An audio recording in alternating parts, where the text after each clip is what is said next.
What's up, everyone? Just Jason here, back with your what seems to be weekly chaffle recipe.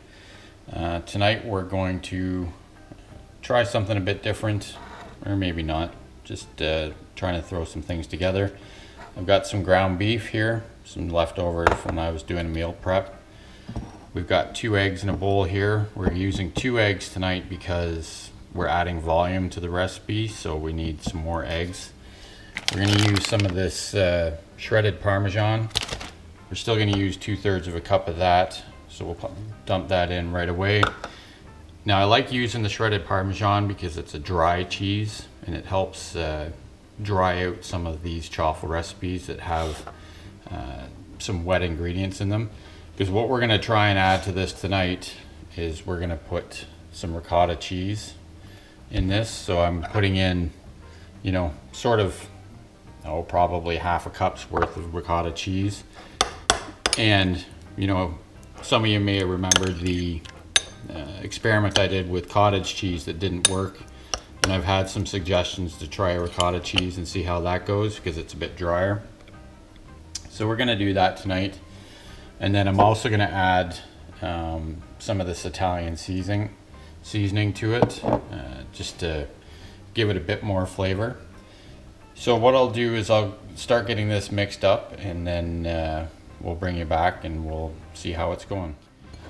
Okay, so I'll try and set you up here and see how things mix up. So like I say, we've got 2 eggs in here, 2/3 of a cup of the shredded Parmesan cheese, and we're going to add this ground beef. Now this is probably, I don't know, another half cup, maybe 2/3 of a cup of ground beef. Again, I just had that left over from a meal prep I was doing tonight, so I figured I'd use some of that.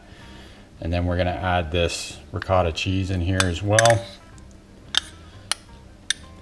Now with something like ricotta cheese, you're probably not going to be able to use it as your main ingredient in the chaffle, because like I was saying before, it's just too much moisture in it.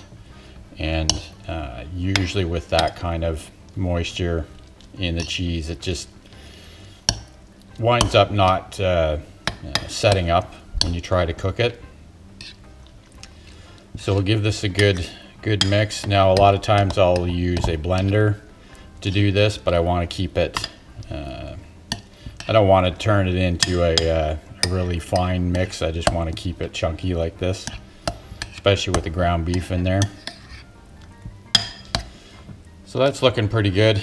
Like I say, just give it a good mix so that everything's incorporated. And then we'll add some of this Italian seasoning. It's just your basic Italian seasoning. McCormick's a local brand to us here where I am, and we don't actually running out of this almost. So I'm not going to put a ton in there, just enough to season up these chaffles.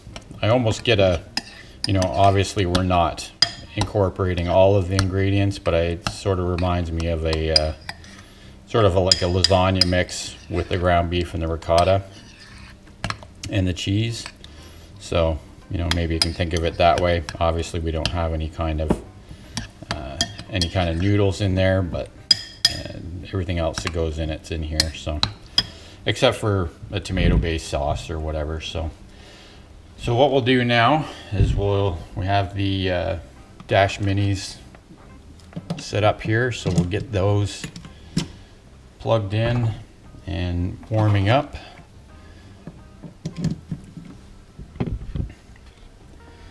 And then we'll use some of the Chosen Foods avocado oil spray.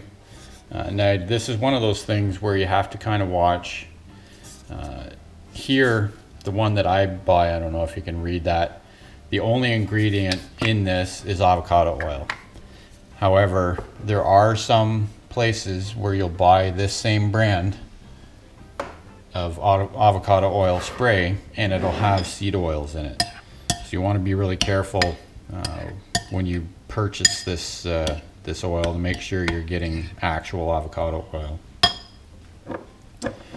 So we'll let the Dash Minis heat up here, and I'll bring you back when we get ready to load them up.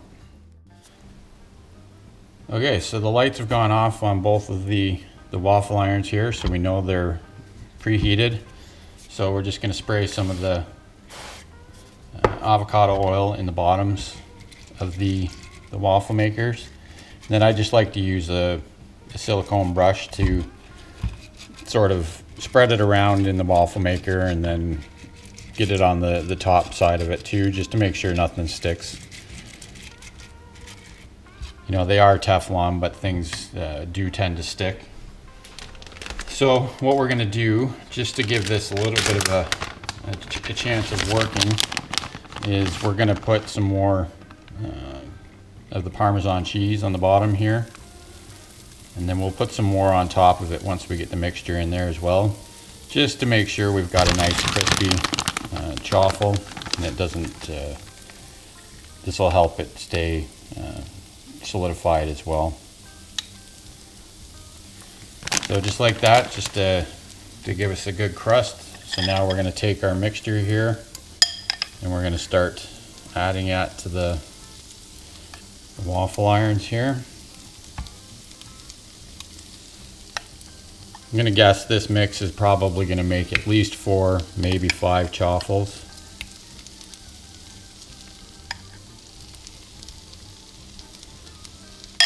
So that should be good. Again, we don't want to ever overfill the waffle irons, or you're just going to wind up with a huge mess. So we'll close those up and we'll let them cook until the steam stops coming out, and then we'll bring you back and we'll see how they turn out. Okay, so the steam is pretty much stopped on these, so this should be done. So we'll open these up and see how they turned out. Now I can tell right away that they didn't rise like some chaffles do. Sometimes you can tell that the top lid of the waffle iron will raise up when the chaffle is rising. These didn't do that, but they do look like they turned out pretty good. Still fairly crispy. Now the one thing I forgot to do was put some Parmesan cheese on the top of these ones. So we'll do that on the next ones to see if that makes a difference. But you can see on the bottom here, it's nice and crispy. So we're going to just pull these two out and let them start cooling down. And then we'll get ready to do the next two here. Put some more cheese down in the bottom.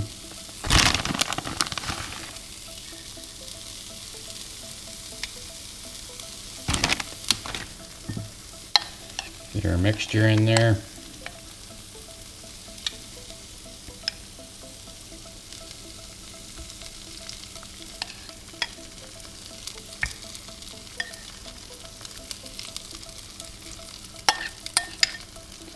So this will probably just do 4 chaffles.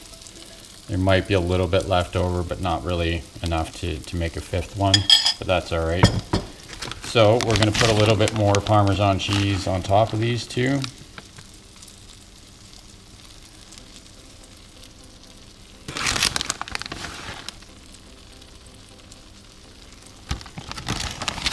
So that looks good. So we'll close these up and come back when these two are done.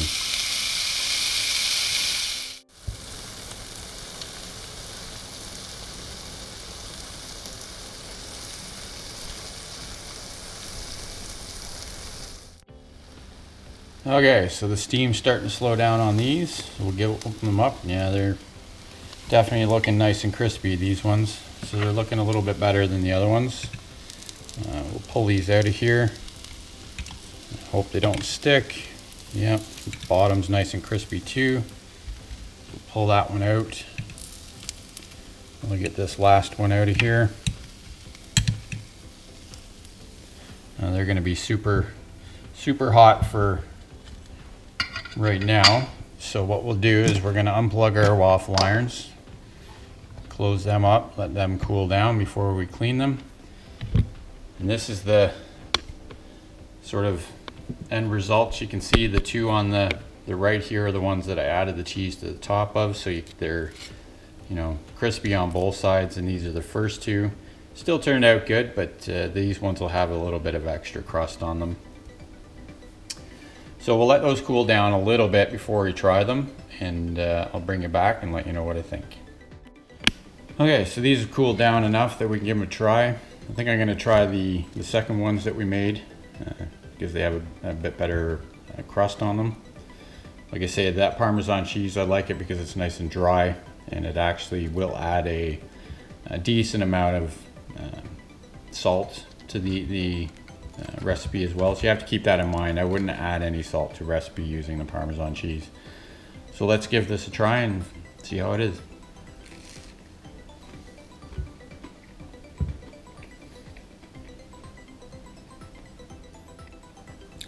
Yep, that's pretty good.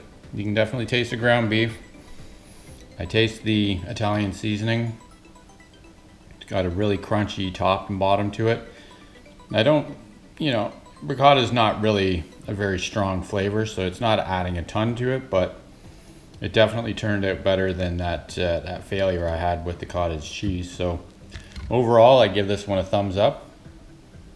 So yeah, if you like the chaffle recipes, let me know down below what your favorite is, and let me know what you want me to try next, and we'll see what we can do. So until next time, keep on thriving, my friends.